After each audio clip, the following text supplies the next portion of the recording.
Hey, just FYI, if there's any noise in the background, we're getting new windows in, so I'd stay home. But I wanted to make sure I went live today as we're looking at Balaam, Balaam's donkey. Most people kind of, if you've been in the Christian world, you kind of known that. Actually had a youth pastor preach a message, "Don't beat your donkey." Corey loved that message. Still think about it today. But hey, here's the thing.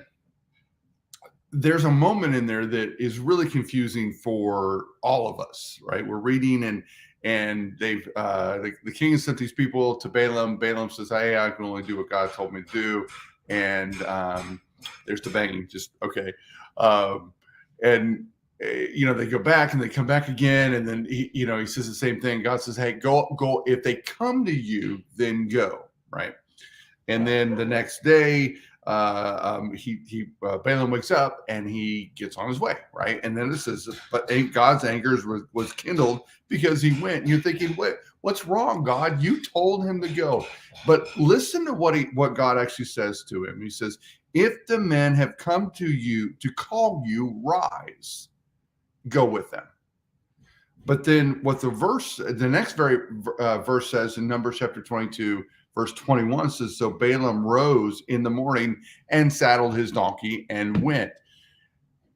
Semantics, right? That's what a lot of us will say at this point. Well, that's just semantics. No, it talks about the intention of his heart, right? God says, hey, if the men come to you in the morning, then go and rise. But what Balaam did is he rose and went with the men.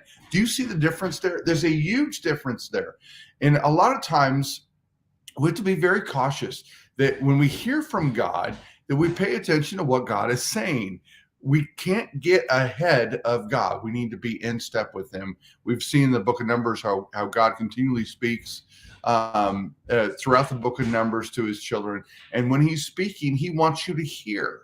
You need to hear. And so often there are moments when people want to speak for God and they start to introduce their own ideas. They start to introduce their own thoughts, their own wishes, their own desires, what they think God is saying, not what actually God says. So next time you think you hear from God, which God's always speaking, we're just not listening. When you hear from God, make sure you don't add your own storyline in there. Listen to what God is saying, the fullness of what God is saying, because maybe he's preparing you for something down the road.